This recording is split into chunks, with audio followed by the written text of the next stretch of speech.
أعوذ بالله من الشيطان الرجيم. بسم الله الرحمن الرحيم. والضحى والليل إذا سجى ما ودعك ربك وما قلى وللآخرة خير لك من الأولى ولسوف يعطيك ربك فترضى ألم يجدك يتيما فآوى ووجدك ضالا فهدى ووجدك عائلا فأغنى فأما اليتيم فلا تقهر وأما السائل فلا تنهر وأما بنعمة ربك فحدث. صدق الله العظيم.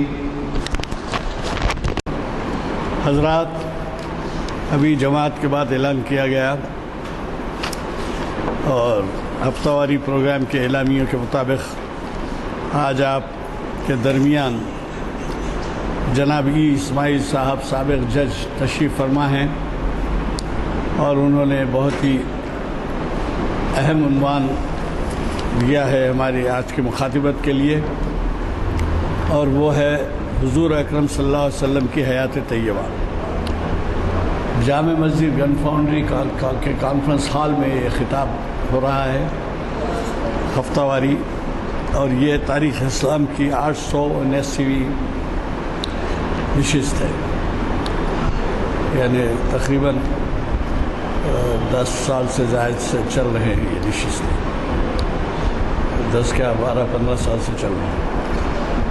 تو آج کے مخرج صاحب کا تعارف میں کیا کراؤں، ابھی اخبار بھرے پڑے ہیں کہ ان کی خدمات کا جشن منایا گیا، اور مجھے یہ معلوم کر کے خوشی ہوئی کہ نہ صرف مقامی اخبارات نے اس کو ہائی لائٹ کیا بلکہ BBC سے بھی اس کا تذکرہ کیا گیا ہے۔